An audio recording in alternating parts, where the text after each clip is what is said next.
Hey, what's happening?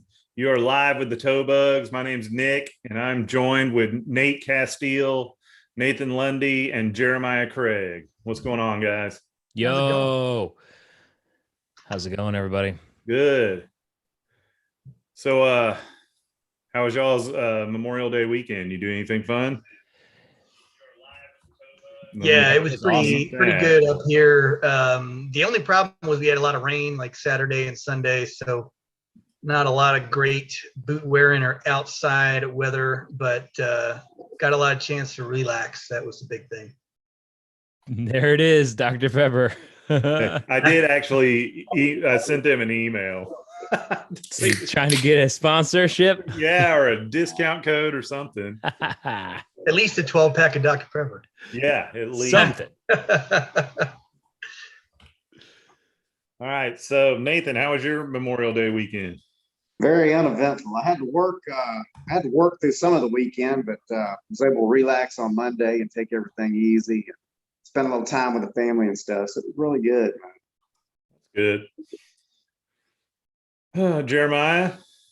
Good stuff. Can't complain. Went back to Western New York, hung out with the family for a few days. It was awesome. I always love getting back there. Saw my cousin's basketball game for the first time, so she did great. So it was awesome to sort of get back out in the world a little bit more, Yeah. with all of the things opening back up. People getting a little bit more relaxed, especially up here in the Northeast. I know down there in Texas, everybody was pretty much like whatever anyways, but up here in the Northeast, it's like a big deal. Yeah. It felt very different, to Jeremiah's point. It felt like this was the return to normalcy for us a little bit. You're going into a grocery store without your mask on. A lot of people getting vaccinated. It was great. Yeah, they opened us up all the way, but like Jeremiah said, it after a while of the mask, I mean, we still had to wear masks, if we went in anywhere, but Gotcha. nobody stopped having people over to the house or anything. And you should, it's your own property, so whatever. Yeah. And I don't know, if you trust the people or not. Exactly. Yep. Well, let's see. I guess Wednesday of last week, I shot some video of a pair of Ariat work boots I have. And over the weekend, I went to my buddy's family ranch and I was like, hey, can we find some work to do or something that I can shoot some footage in these boots? Oh, yeah. We can always find something to do. And it turned out to be just a comedy of errors. Oh, no. It was so. There'll be He some backed up over just about everything in the yard there. Yeah. So, and then there's me in there too doing stupid stuff. So it was supposed to be a serious work video. It turned out probably going to be more comedy than anything else. But you just got to roll with it. That's awesome. I love it. What it was moving rocks to fill up a hole was the big project. They had a bunch of potholes and stuff in the dirt trails. And those rocks were no joke, man. You don't just go in with a shovel and stab those, I don't know, 1.5 inch diameter rocks. So, and then there was a front end loader involved and all kinds of stuff. So that should be uploaded Monday, if not Friday, if I can get it finished. I've seen you added something on TikTok with a little video of it. Yeah, that was part of it. That was cool, man. Yeah. It was hilarious. I was cracking up. Of course, you know how it is with your buddies. Anytime they do anything stupid, you got to film it and upload it on the internet. Oh, yeah, of course. Oh. So Net Punk in chat wants to know if anybody here went to the Chiso's barbecue. I really wanted to. I didn't make it because I'm actually going to Austin this weekend to visit my stepson, and I've got another really cool video coming out that is going to happen in Austin. So I just couldn't pull it off going 2 weekends in a row. I didn't make it to Austin because I live in Maryland, and I wasn't able to drive out there this weekend, but I did think about it. I would have loved to go. It looked like a great time. Yeah. Yeah. I up here in heard Boston. good things. Yeah. Yeah, it looked awesome. I know Angel, who normally joins us, he went. He's been really busy lately, so he hasn't been on in a few weeks, but he was there. He posted up some really cool pictures and videos and stuff, man. It was, Yeah. it looked like a good time. It really did. Yeah, for real. Netpunk, in Austin, I am actually visiting a boot shop there, and we're gonna film some video in the shop, and then I'll be doing like an extended test of a pair of their boots after that, which will probably happen here. So it'll kind of be on location and at my house as well. Nice. That's gonna I don't be want to fun. say who it is yet, though. Secret. Make Can't it wait a to see. surprise. All right, so we wanted to go over the anatomy of a cowboy boot today and hit on some terminology. You know, a lot of the different parts are called something different depending on who you ask. So I know Nate has got a really cool image that he's going to share, kind of pointing out all the different parts and pieces. So with that being said, Nate, you want to take it away, man? Absolutely. So back in the day, I think this was probably 1970s, Tony Lama used to give away a lot of little pamphlets with each of the purchases. And one of the ones that I was able to scoop up not that long ago is a boot facts that kind of goes over the anatomy of a boot. So this is the original 1970s document here that I've uploaded. And it talks a little bit about our boot facts. So if we want to start at the top, you've got piping and pull straps. So those are things I think that people know. Some people call them pulls. Some people call them, by other names, but definitely kind of the core of the top of the boot here, as well as something I think that's not mentioned, which is the scallop. Yeah. And that's very important in a lot of different fits. So anybody have any kind of direct opinions right now? I got no opinions about a scallop. I will say that it's nice to know that the stovepipe is without a scallop at all. That's a really good point. Yeah, that's a specific build of boot. And a lot of times you'll see them with zero scallop. I'm interested, that it's not mentioned here. I think probably because people started expanding more recently what they're doing with scallops when you do different types of boots. You want a different fit. If you have a deeper scallop, you can honestly fit a larger calf in a kind of a smaller shaft. Yeah. And I brought a couple of examples of these types of things. Can also be easier to get your foot in it too. Yeah. Yeah. So this is a really deep scallop on an old pair of Laramie. And normally I can't wear vintage pairs that often, but these, because the scallop is almost halfway down the shaft or the upper or whatever you refer to it as. I'm an upper guy. I refer to everything as an upper.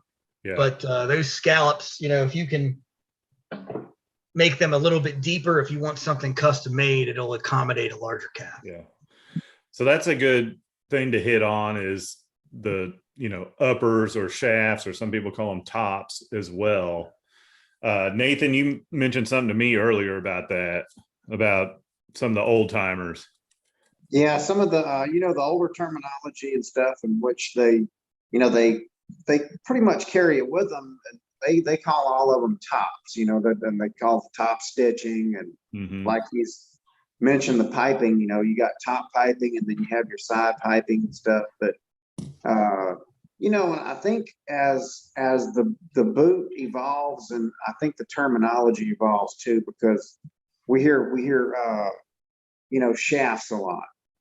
And, like I said, some of the guys that are older traditionalists kind of get offended by that type of terminology. But, I think the boot world is evolving. You know what I'm saying? Because if you get on the internet and you start searching images and whatnot, you'll see these things labeled as that. Yeah.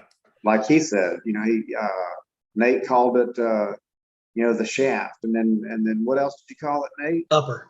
The upper, that's my word. So, it's different terminology. Now, I think as the boot world evolves, I think the terminology kind of follows with it. And Exactly. I wonder a lot of times how much of that has to do with the internet and online sales, from retailers now. Whenever you find if you go to Boot Barn and you find a Lucchese boot on there you like, they've got a description, this long of what everything is. And I wonder, is it to them, does it sound more descriptive or unique to call it a shaft than, here's the top, or here's the, if you say top, a lot of people may think, well, that's from the sole up or something, I don't know. That may not be the case, but I know my dad always called them boot tops, for the shaft. And I don't know, like Nathan said, I think it's evolved and now there's just different terminology, and it may be from manufacturer to manufacturer as well. And it's a little bit colloquial, right? Like, I mean, you have folks that are within a certain boot community that have been labeled a certain way by the manufacturer, and that's the way they're going to call it. Right. I've been introduced kind of at the vintage and used boot stage, and I've always referred to it as an upper. My wife and I have always called them uppers, and we always will.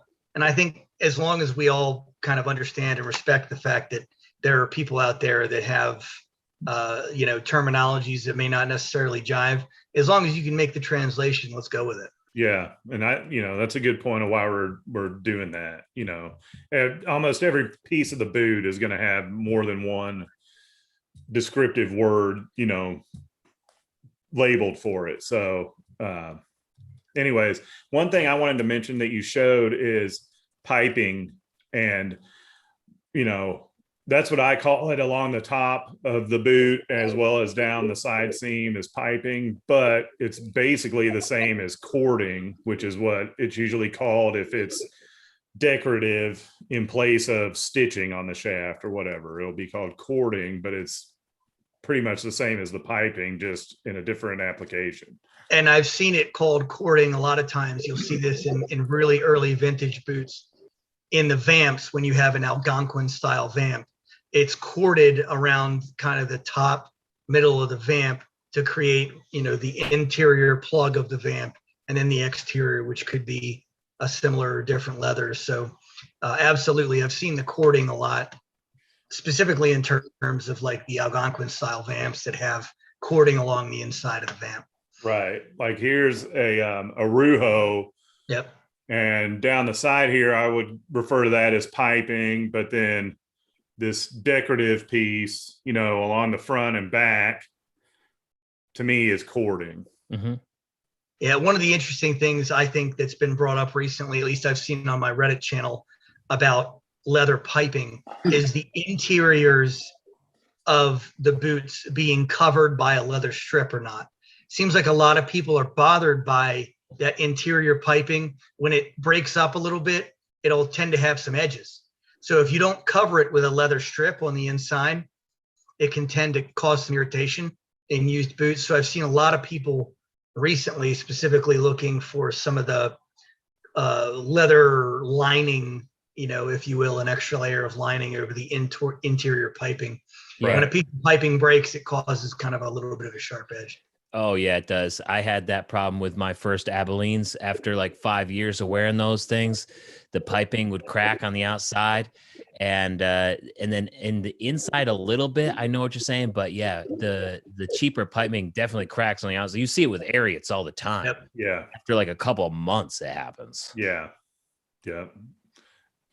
So I mean, to me, a lot of times the less expensive boots, they'll use plastic to cover that, or some kind of vinyl or something, as opposed to leather. And I think that tends to crack and deteriorate faster. Yeah, Nick. And one of the things you'll see on here is every single pair of these, vintage boots was all leather from top to bottom. Right. And I think that's something that is a little bit special, and part of the reason why I focus a little bit more on the used or vintage boots, because there was a pride in the 1960s and 70s to all leather from top to bottom that was, maybe lost and regained probably a little bit, but So I think we left off at side seams and lining. Mm-hmm. So top, here we go. Original 1970s Tony Lama material, calling it a top. Yep. Yeah. Top filler, right? Yeah. Here's something I thought was interesting, this backstay. If you look in your boots, half of my boots have one, half of them don't. Oh yeah. Backstay that kind of, it's kind of a slick material that helps you fit your heel inside of the boot. I've noticed that some of my newer ones have it. A lot of my older ones have it. It's made out of a lot of different types of materials, but it's almost a slick leather that helps you pop your foot into the boot.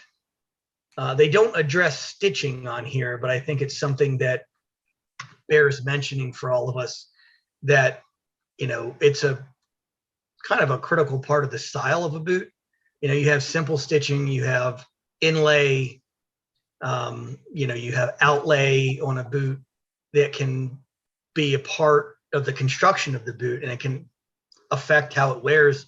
Obviously, a boot with more or less inlay or outlay on the top.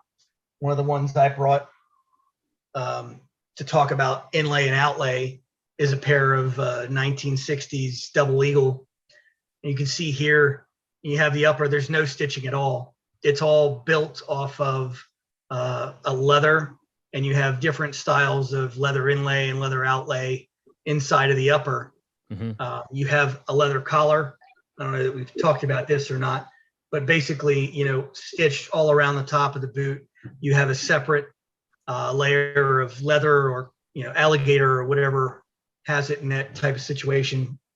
That's your collar.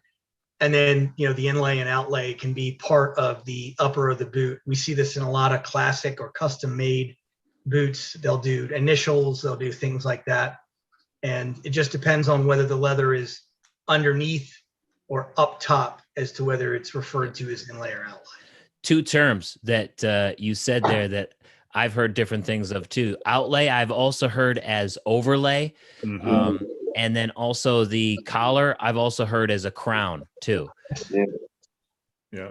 Hey, what about, can we go back to the backstay? Can you show that again? Yeah, let's go back to that. That's something I'm not familiar with, to be honest with you.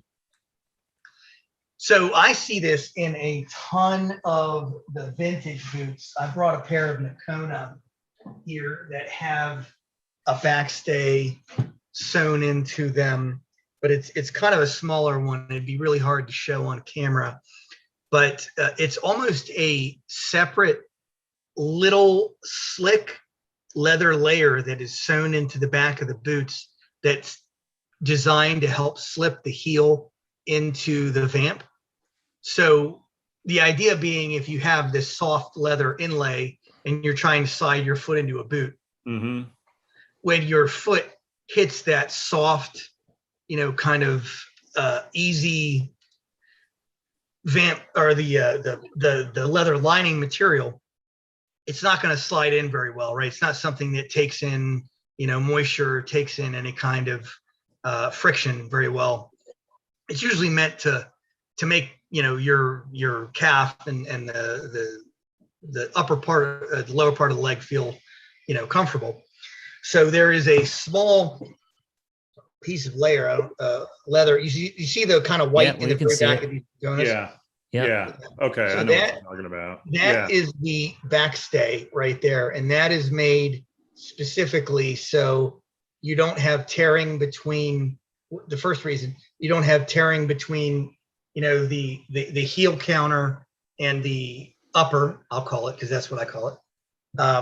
And also so that it's a little bit of a slicker material than your leather inlay. See, that's what I thought it was always for, was that it makes the seam on the inside just go up a little higher so that your heel doesn't rub against it. Like the problem I was having recently with those banderas. It was definitely something that I wish that boot had. Is that kind of what you're talking about, Nate? So it looks like that one might not have one that's raised up as high. It definitely has the heel counter in there, but it, you know, as far as the back of the boot, so this stand post doesn't have one either. You see, it's just a leather lining all the way down. Yeah. Yep, the But- boulets that I'm wearing right now don't have any either. Now, so here's an older pair of Tony Lama, the ones I wore today. There's Oh, a that very was obvious way up. backstay. You see the Yeah. black leather that matches with the rest of Gotcha. the black leather that they use on the exterior of the boot. Okay. That backstay will come unattached in a pair of like really old vintage boots from a lot of use, and you can get that kind of restitched in, but it's difficult aftermarket. Gotcha. So essentially what that is it's a sewn in shoehorn for boots to help your heel transition into the boot without, like Nate said, catching on that back part of the heel counter and stuff like that, maybe causing you discomfort or, premature wear and all that stuff. And it's a quality build. It's a quality addition. Exactly. That's exactly right. I just want to say, Mark Dodson says a good piece of duct tape would work for that. And I got to say, don't put any duct tape in your boots. Come on, we're better than that. We don't have to do that. I had to live like that. I like that, Mark. Thanks for the comment. All right. So we're moving down a little bit here. Yeah. All right. So now we're getting to where the money is made, right? We've got our vamps, our counters. So you have the exterior counter, the hard counter, which I've actually had to have replaced recently in a pair of Laramie Anteater. It can become deformed, it can become crushed, and you have to replace that hard counter on the inside. It's wild what can happen to it. It almost feels like a piece of cardboard when it's crushed, but you can get that replaced or reformed, and it'll give a little bit more structure back to the boot. Vamps, and one of the things I think that's not called out here that we need to talk about primarily when we're talking about the top of a vamp is the tongue. Yeah. This is something that differentiates different custom makers. It differentiates different vintage styles. Tony Lama had a very beautiful forked tongue that came out on their very early models.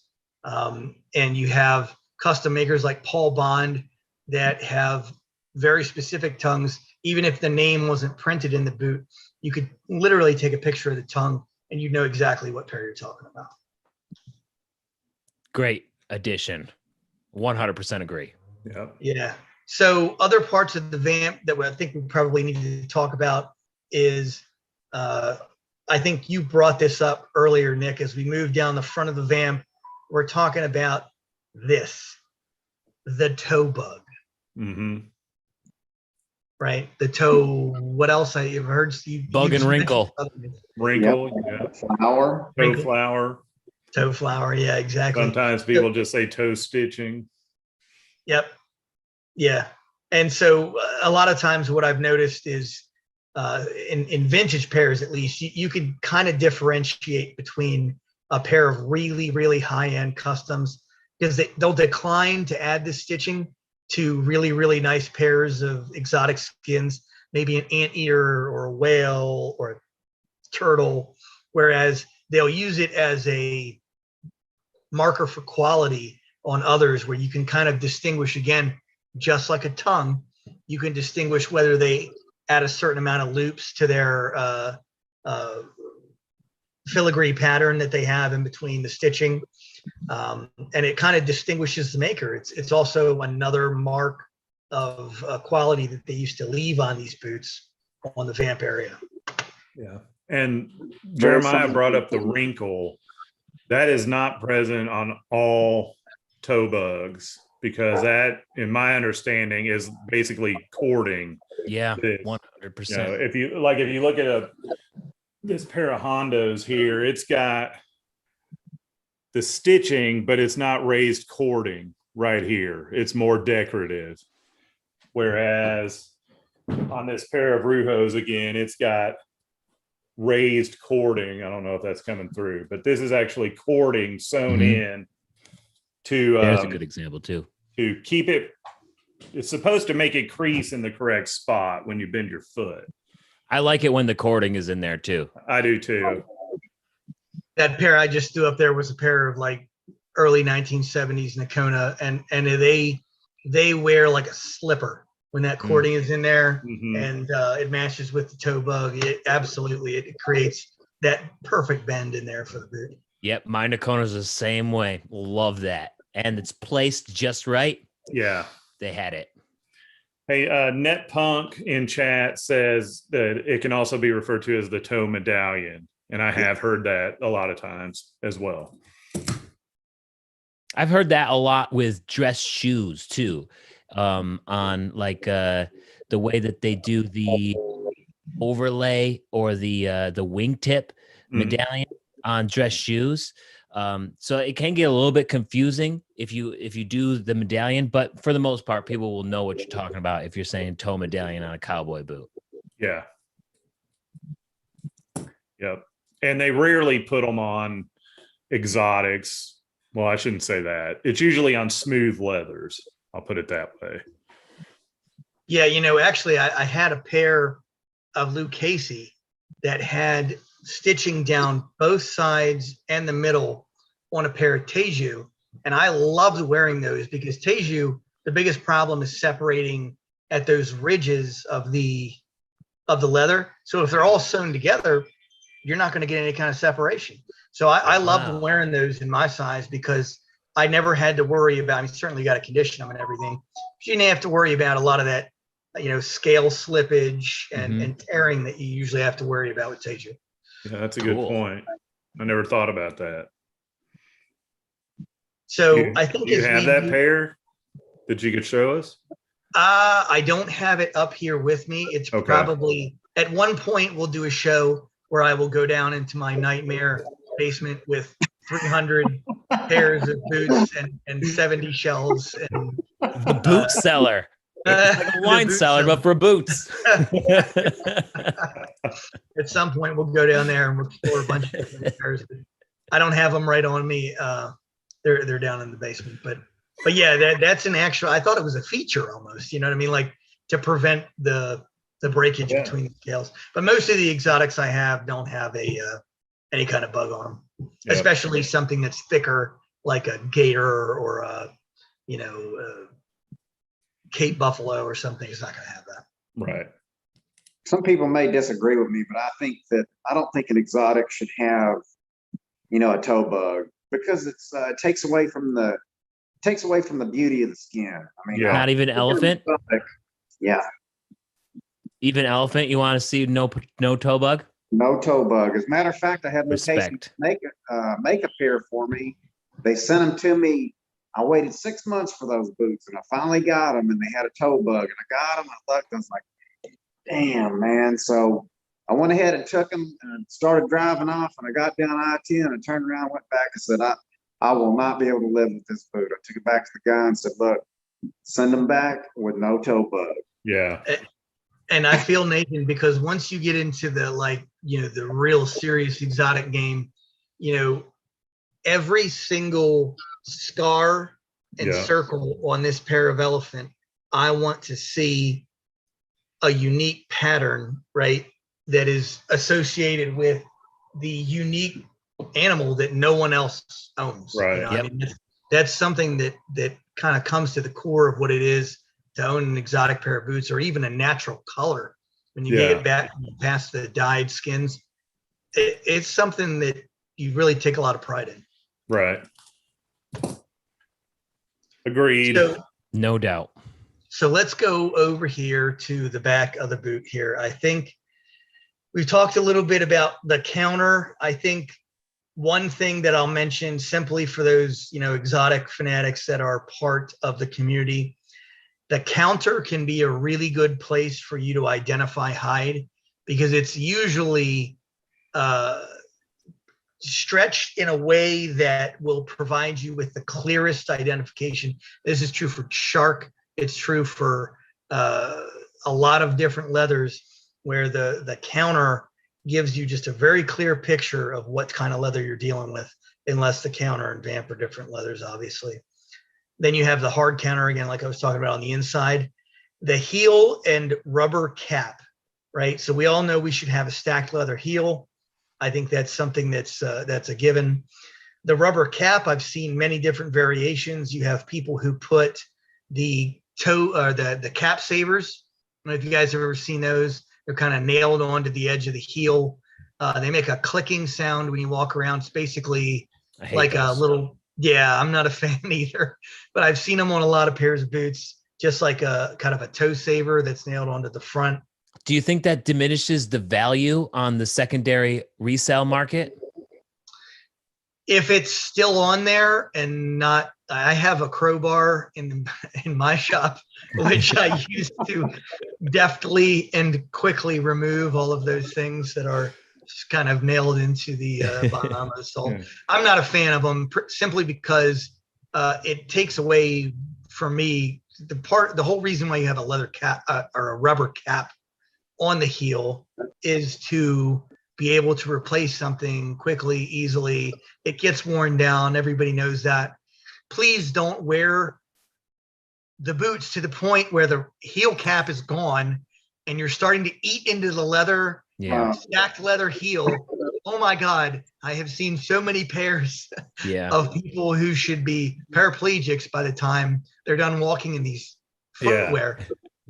Yeah. And it's not expensive to, if you just need the caps replaced, it's not all that much money. Yeah. So here was one thing that I wanted to point out here, the heavy duty 18 gauge steel shank. That used to be kind of the standard. In a lot of these newer pairs, you don't see, I don't know anybody who's seen the Tekavas dissection, right? You don't see a lot of the same kind of shank that used to be used in boots. And if you've ever walked around in maybe a pair of vintage boots or used boots and you've heard a little bit of a squeak here and there, it can be your shank kind of sliding around, and it might be time to look at either resoling or resituating that heel bed. Yeah. Sole bed. So I have a question. I've noticed that some of the newer companies are actually advertising anyway. I haven't seen it cut open that they use a carbon fiber shank. Yeah. And I'm wondering, I know steel is the gold standard, but if it's truly carbon fiber, that's supposed to be,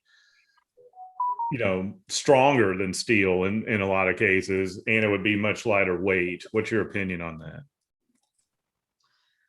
I mean, I don't have any kind of issue with technological improvements. I don't think somebody got it right the first time and there's no ability to improve. I think that there's certainly room for newer materials, newer metals, newer skins. Yeah. I'm not one of those guys who's going to go back. I will tell you, the steel shanks, I've had a lot of issues with squeaking. Right. Yeah. When it gets to a certain point when you're wearing it and it tends to rub up against that leather, and you get a kind of a little squeaky sound.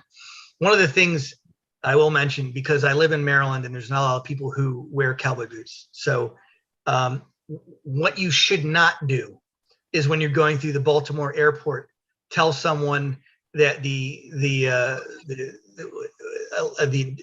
what do they call metal detectors in the airport? I go through the metal detector and say, "Oh, that's just a shank in my boot." Going through, they don't appreciate that, and you get pulled into secondary. So, yeah, I'm with you. I think I don't want a plastic shank, but I'm all for technology. I say that I still prefer a leather outsole to a rubber one in most cases, other than a work boot or something. I have a pair of Ariats that I pretty much use as work boots. They're not designed to be that, but that's what I use them for. And they're very comfortable. But, I have no problem with the carbon fiber if it truly is, in fact, genuine carbon fiber. Sometimes I question that.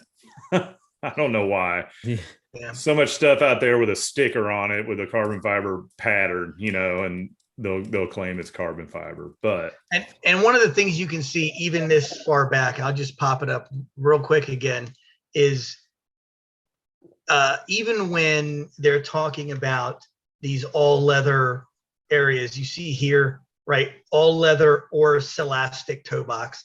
They were experimenting with other things that would help them, kind of change that. At a certain point, you're going to run out of pieces that can be made out of leather. So I feel like there's definitely room for improvement.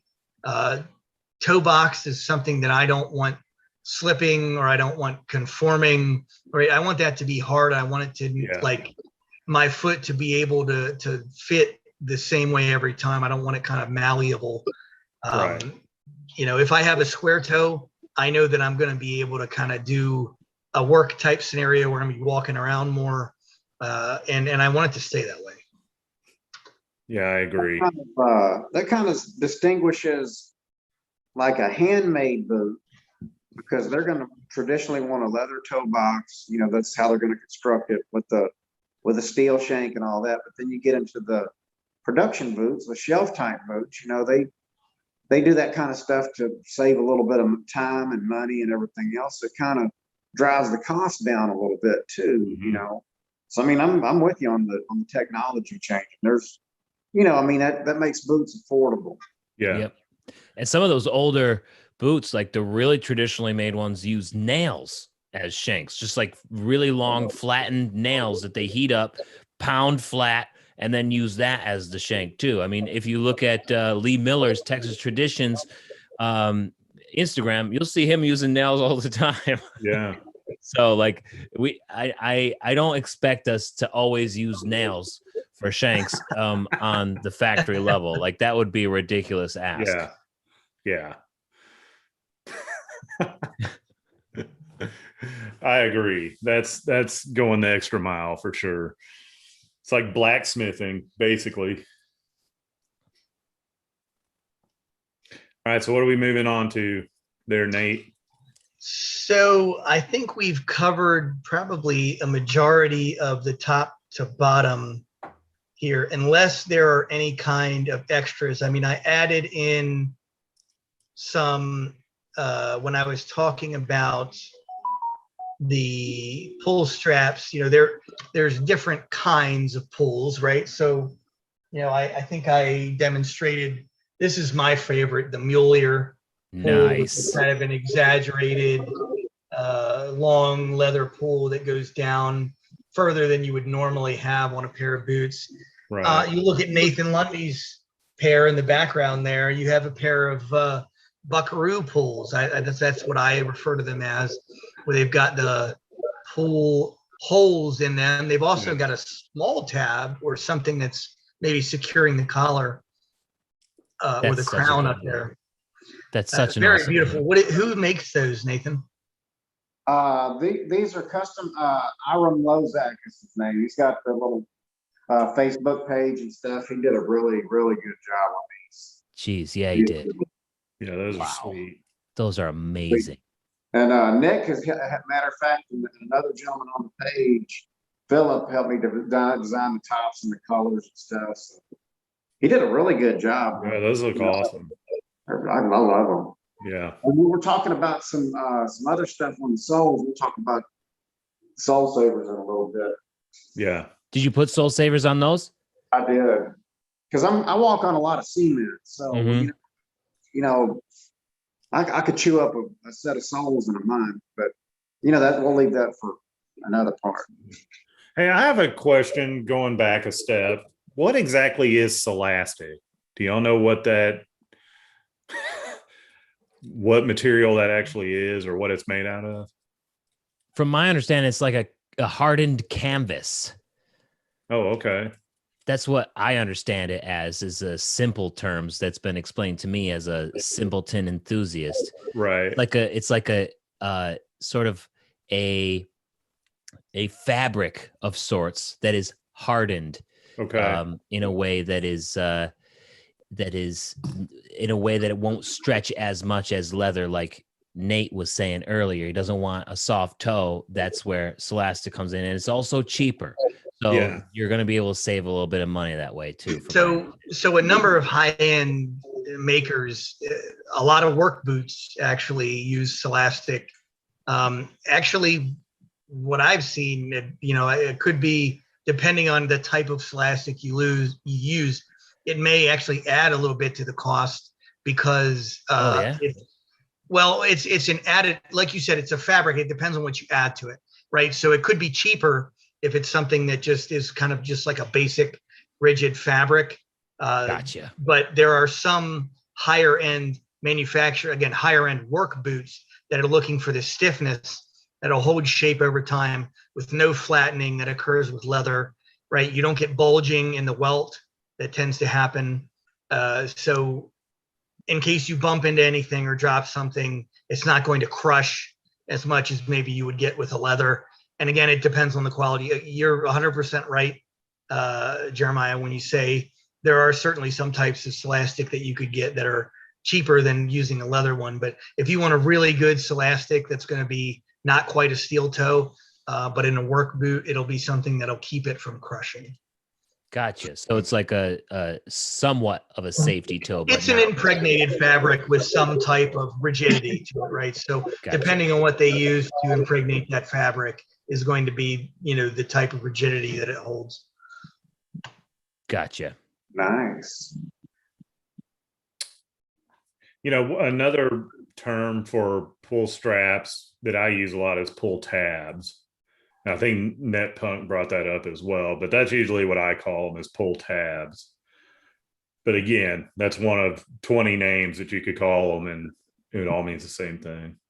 Yeah, or even pulls, right? A lot of times I call them pulls, and I'll say, hey, look, there's a pair of alligator with alligator collars and alligator pulls. Now, the whole pull isn't necessarily alligator, but it's got kind of the matching fabric on there. And this is outlay, and it's got almost kind of a mule look to it.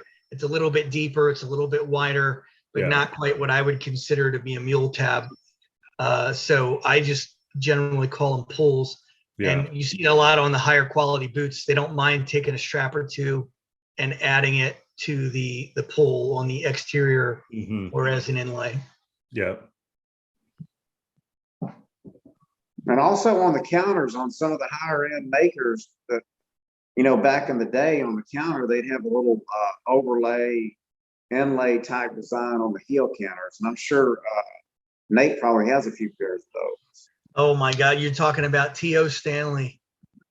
Unreal. They have the most beautiful, like fleur-de-lis type of like wild design. What he would do is they actually don't have what do you call them, the piping all the way down in the vamp. The piping is completely removed, right? And what you have is a full vamp from counter. I'm sorry, a full foot from counter to vamp that's designed entirely out of the exotic skin. And certainly we can do another separate episode on that. But there are a lot triad? of people. It's similar to a triad, but different in that it's connected all the way around the foot. Gotcha. And basically instead of having this piping down the side, you'd like having a pair of alligator or anteater, for instance. There is no piping there. It's just one straight solid piece of exotic skin, and it's all designed and kind of laid out. But you'll see from a lot of custom makers, this is an interesting thing. You see the star sewn into the side of that boot right there where it dips, where you kind of got that dip in the vamp. That's a JB Hill signature for their boots. But a lot of different boots will have whether it's a stitching like a T.O. Stanley, a skin cut like we just mentioned, or this JB Hill, it's just a little bit of stitching. You'll see them add kind of a signature look, and it's a way to identify a lot of makers, honestly. Yeah, I just talked to Jarrett Van Kuren out of Texas, and he calls it the fender stitch. Apparently, that's what it's called in the boot making world. Is that little signature is called a fender stitch, side stitch. Yes, that's really interesting. Actually, that's something that I've never heard of, and I'd Me either until I talked to him. We talk about TO. I mean, TO used to do that. There was what was like a TJ on each side. I have a pair of lizard and a pair of alligator down there that I could pull up at some point, but he used to stitch some initials into the sides. Yes. Mm-hmm. It's so cool. I've seen that. Yeah. I love stuff Fender. like that. It sounds badass. I like Fender. Right? Yeah. And another thing that you and Jeremiah brought up, Nate, is we all talked about triad, but it's also called a gallego style. Mhm. Yeah. Matter of fact, I got a pair right here. Small. Yeah, let's see him. What did he say it was also called? Listen, gallegos. Nathan Lundy. G-O-S. Nathan Lundy educated me on this. Not what was it, a year ago? Oh, I love this Yeah, style. something like Look that. at God. that. So this is a gallego style Larry Mahan, and then we talked about the heel counter designs. Here's Yeah. a different type of design. And those are the original Larry Mahans that were made by hire before it was purchased by Ben Miller in 1978. So the original handmade Larry Mahans made by hire boot, and they are just an outstanding example of a vintage boot. And those anteater skins are ridiculous. Can we see those again? Yeah, please? can you just leave them on the table, like at the side or something? In front of your face, preferably. That's a great pair of boots right there, man. Yeah. Man, Nathan's got some fantastic boots in his collection. I love them. I tell you, I really, and they're unicorns. These are extremely hard to come by. I've only seen several pair, in my whole time. And I had a brand new pair years back, and of course, I didn't think these skins and stuff would be so hard to come by, so I sold them, and that was a really regrettable moment. But I was fortunate enough to get my hands on several more pairs. All right, if you're looking for a pair of black uppers, they're a little bit shorter. They have red vamps and red counters. I have a pair of 10.5 T. Oh, my I haven't fixed up yet, but they've got the red vamps and the red counters on the back. Oh, I bet they're beautiful. We'll have to carry that conversation. Love it.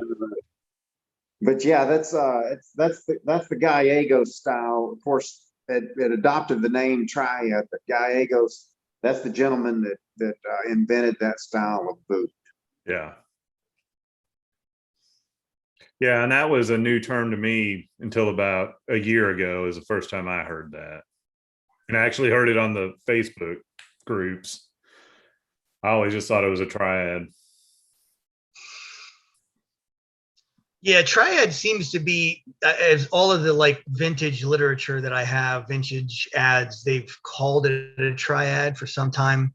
And I don't know if it was, invented by hire, but that's what I see a lot of it in terms of those original Larry Mahan. It seems like it kicked off a craze, because after that, I see a lot of Justin ads doing something very similar, some Dan Post, things like that. So it seems like it really caught on. But definitely, Nathan, when I first got those pair of whales I had remade, and you told me about the gallego style, I was very interested in learning more about it, and it was very enlightening. So interesting. Thank you. Good fact.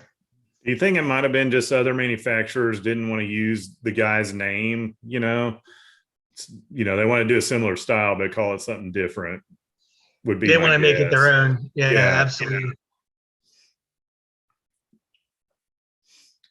All right, Nathan, what is the average price of your custom boots? Carol Burgess wants to know. Getting personal. $23,000. Yeah, I am not at liberty to answer that question.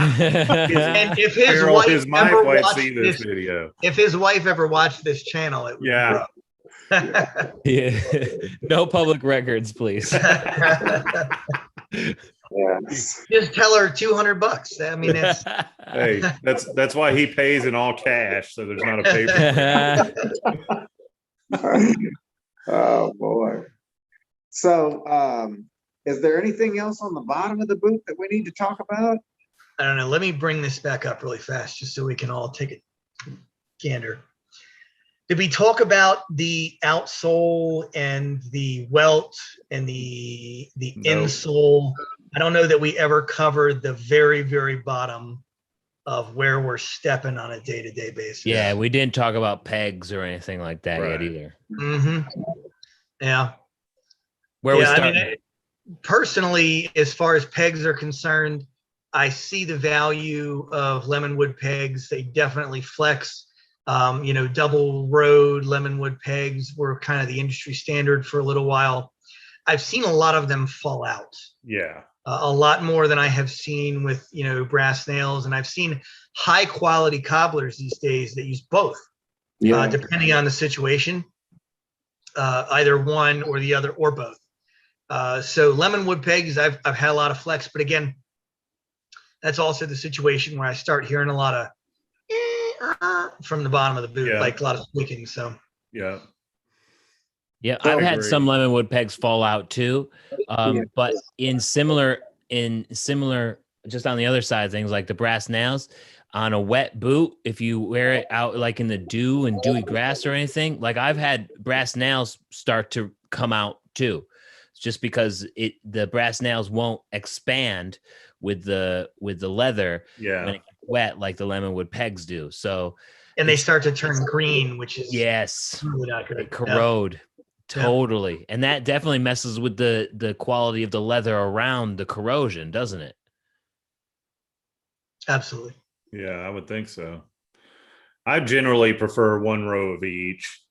Just, I don't know. In my mind, it's the best of both worlds, I guess. Yep. What do you feel about the full welt? No pegs or nails, just the full welt around the boot. There's something I saw in a lot of like later Acmes. So I have some like exotic Acmes before they kind of shut that line down and they started using some of the weird leathers and everything. They seem to hold up. I haven't ever seen one that's been abused to the point where, there's some kind of major issue with it. I haven't had a lot of personal experience in it, but I will tell you, I haven't seen a pair that has been had major issues with it. Not something I've used personally. Yeah, me. I feel the same way. Yeah. I got like the Justin Ropers. They are they used to, at least the older ones. They have the full welt, no pegs, no nails. So and I wore several pairs of those Justin Ropers into the ground, and I never had an issue. And in fact, back then, I didn't know near as much about boots, and I don't know that I ever even turned over a pair and noticed one was sewn and one had nails or pegs. I mean, granted, I was 15, but I wore those in the ground, never had a problem. But I do see a lot of makers and company owners that frown on it because they claim it's a cheaper way to manufacture the boot.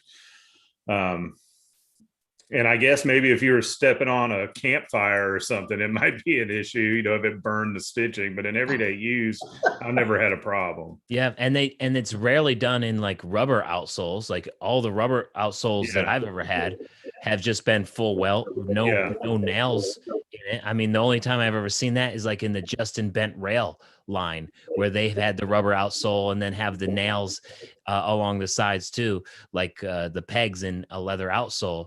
Right. But I don't see that very often other than that. Yeah. What about you guys? No, I totally agree. Ariats or most of those are glued on, and then Red Wings, they're Pecos style. They have some with, I don't even think it's really rubber. It's like a rubber and cork type material, I believe, but they're a full welt. No, I agree. I've never seen a rubber sole with nails or pegs in it.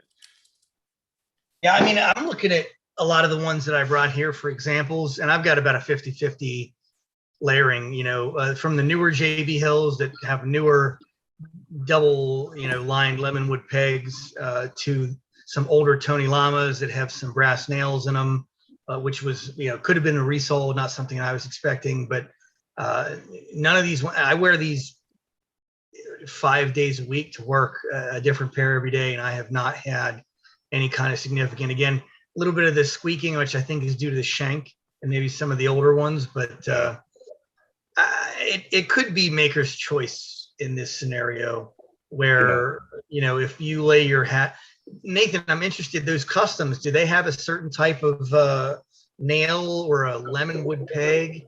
My JB Hill customs have a lemonwood peg dual sided. These I took and had soul savers put on them. So if you notice the cobbler I use, they'll put the rubber all the way down to the heel. Oh wow. Wow. So Usually they don't come down that far. Yeah, a lot of them you see them cut off right here, but I half do hole. a lot of stuff and kicking bricks and stuff like that. So I have them run them all the way down to the heel pad. But this particular pair had nails in it. And I mean, but the boots are constructed extremely well. I mean, we missed something when we talked about the heel counters a minute ago. We didn't talk about heel rams.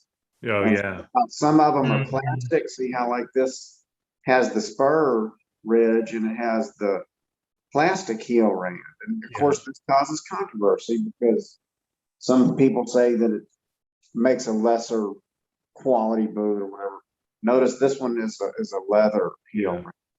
But anyways, I know we're kind of getting off topic, but this I don't think it's off topic at all, Nathan, because I'll tell you, when you're redoing a pair of heels, when you're adding on the dye, right, or the because they get chipped, right? You bang them up against stuff, your heels and your toes. If it's leather, it'll soak in, it'll match. The only thing I see with the plastic heel rands is when I'm trying to match everything across with the heel dressing. When the heel dressing gets onto plastic, it's not something that soaks in, so it kind of like sits on top and looks like a sticky, tacky material. It doesn't affect the wear of the boot at all that I've ever seen. It just affects my ability to kind of dress it back up and make it look like new. And just how it looks in general. Like if you got a leather one, you don't really notice when you just look at it quick, but if you look at that boot, you just can see how the heel counter just fits in there. And it's just like, wow, that looks so much better when it's leather rather than plastic. I've never had a problem with plastic or leather, but just as far as looks is concerned, wow, it looks crazy good. I will say the plastic I don't know because I don't wear spurs, but in my understanding, a lot of times the plastic is more durable if you've got a spur resting on it.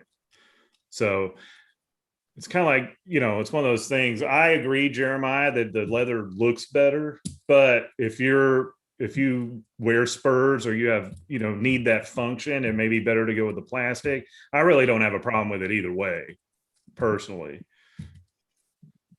Yeah, there's a lot of controversy about that, and that was kind of my take on it.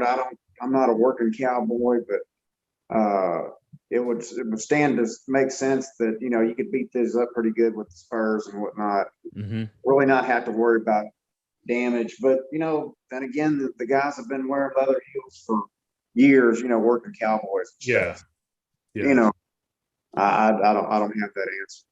I don't see how it affects the quality of the boot.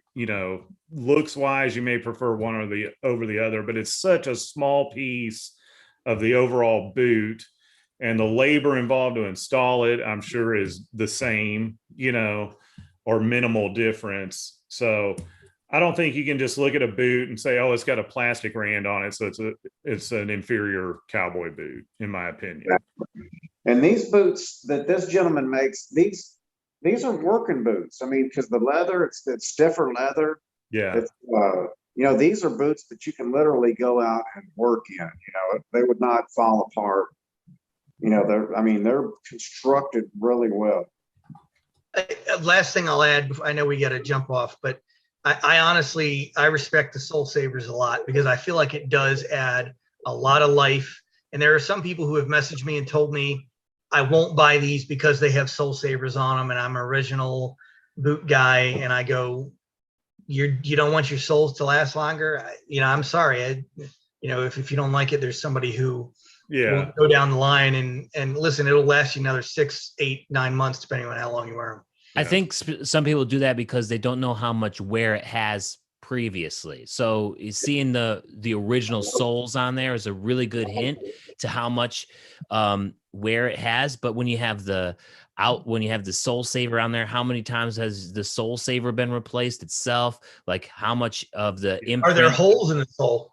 Yeah, Yeah. who knows? So Exactly. it's They like just install it right over top. yeah, it's a gamble, and I'm sure you wouldn't get that question as much in person, but online, I think it's a legitimate question. Yeah. I'll tell you what, I'm a firm believer in soul savers. And the reason I say that is I want to preserve the originality of the boot.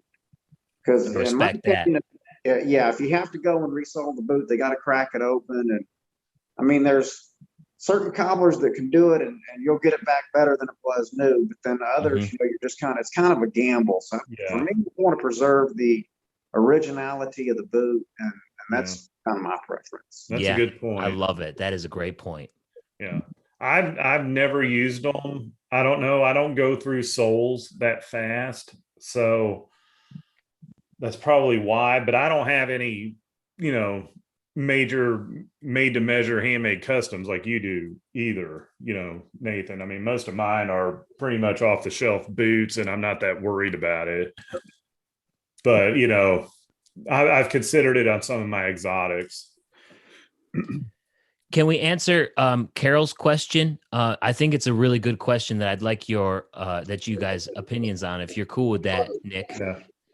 She asked, what do you guys prefer when you do have to resoles, full soles or half soles? If there's a hole in the sole, if I need to resole for a pair of boots that I'm going to resell, I will always full sole, simply because of the reasons that Jeremiah mentioned. I am not the kind of guy who's going to put a half sole over a tear in a sole and just wait for it to rip, and then you've got, you know, $120 problem on your hands. I have relationships with resolers. If there is a pair of boots that have new soles, it's a full sole for me. Yeah. I agree with that. But although I've heard from a few makers and folks that do restorations and stuff too, that they claim they'd rather do a half sole because they don't disturb the footbed. Yeah. And they think their half sole is just as good as a whole sole. I've heard that as well, because I do not have the experience. Right. I have heard that as well. I think for me, it would depend on how good a work the cobbler does. If they, you know, if they do fantastic work, I'd probably trust them to do a half sole. Again, I'm talking about sub $500 or $600 boots here. I'm not talking about super duper expensive stuff. So, but I would probably only do a half sole once and then go back with a full sole.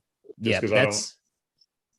Sorry. I think that, you know, half soles have really gotten, you know, it's taboo for half soles, just like, you know, the nails, you know, that was taboo years ago. You know, can't do a nail, you know, and I mean, I don't know. I don't have that answer.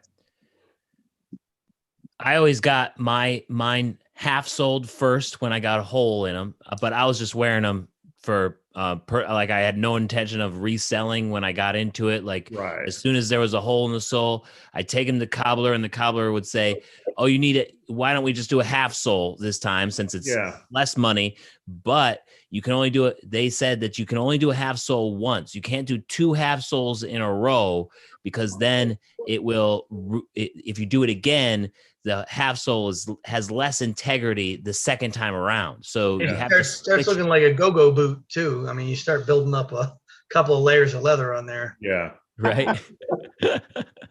So they always said, do a half sole, whole sole, and then when the whole sole gets a hole in it, then go back to half sole and then whole sole. I think that's a good point too, that, you know, you're not talking about boots that you're planning on reselling. You know, this is just an everyday boot that you love because it's so comfortable and fits your foot so well, or what have you. I think that makes a big difference. I could see in Nate's position as a seller, it would probably look a lot better and higher quality to have a full sole full resole than it would a half. Yeah. Without a doubt. And Hey, it I know does. Yeah, it does. Something else. Have you guys seen the double stack soles? Double stack leather. Yeah, double stack leather soles. Have you guys seen that? I haven't seen it. So I have a pair of double stacks, and it's trending. I think south of the border that they're double stacking soles. So, anyways, Jeez. maybe we'll do another little skit on that. That's But got yeah, it's pretty cool, man. that sounds tough to break in. It sounds super stiff.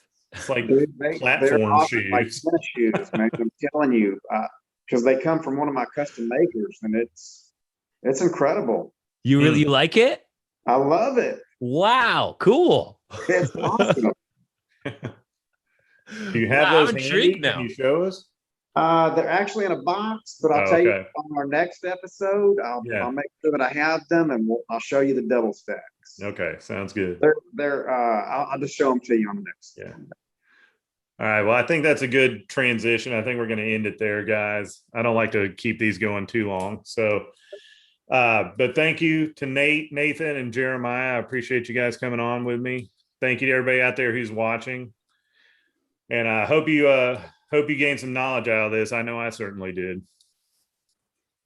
Anyways, we will see y'all next week, next Wednesday on Live with the Toe Bugs. Take it easy.